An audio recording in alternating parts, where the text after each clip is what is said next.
Hello, everyone. Thanks for staying with us. Thanks for coming back to this session. I'm delighted that we have Derek Schaefer from UBQ Materials. He's joined us from the US, and he'll be telling us more about the Hello, everyone. invisible plastics. Uh, Derek, you have 15 minutes. As I mentioned just now, 2 minutes before the end, I will give you the heads up. And to the audience, don't be shy. If you've got a question, just type it on the chat on the right-hand side, and we'll ask all the questions. So the stage is yours, and now you can share your slides. Well, thank you so much for the opportunity to speak with everyone today. My name is Derek Schaefer, and I am the Vice President of Business Development for UBQ Materials.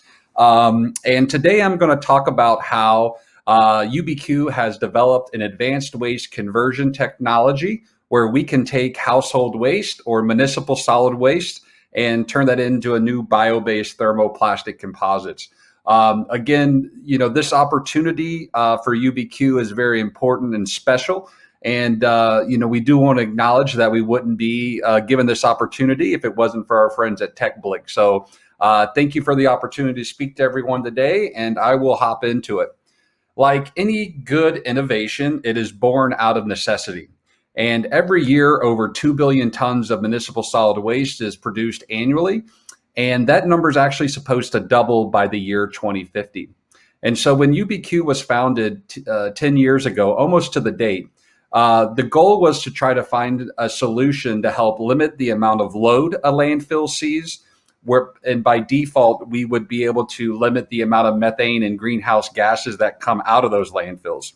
And so we started out on the journey 10 years ago to where we truly wanted to create a circular economy where we could be introduced into polymers.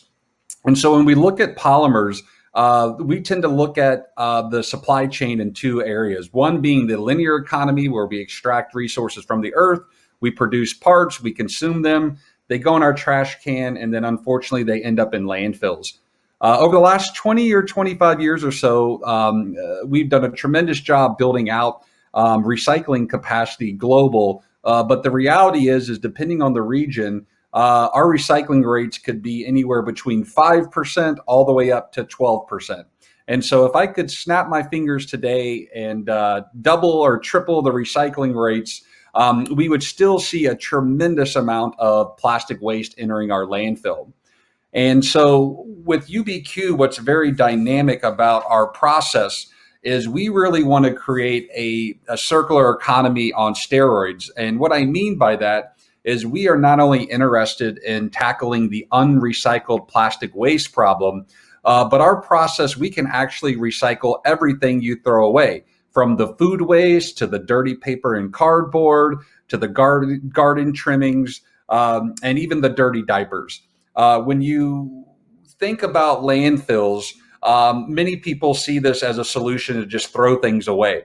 UBQ, on the flip side of that, sees this as a tremendous opportunity to take the waste, unsorted household waste, divert those from the landfills where we can actually unlock the value through our patented conversion process, where we do a lot of proprietary things to be able to get it into a usable form.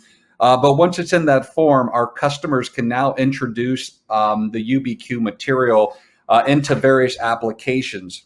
Where this becomes very important and critical for companies who not only generate a lot of waste, but specifically food waste, is that a landfill is roughly 80% organic. And if those organics tend to break down at a much faster rate than plastics, unfortunately. And so the fact that we can now divert the food waste and include that in a UBQ material system, it's a very big solution and a very big opportunity for the marketplaces that we would sell into and our partners who we partnered with to actually divert the waste from those landfills. This is a great slide to really show the transition of UBQ over the last, I'd say, 3 to 4 years. To learn UBQ and how we can be implemented into different applications, we really wanted to target industrial type application, things like one-way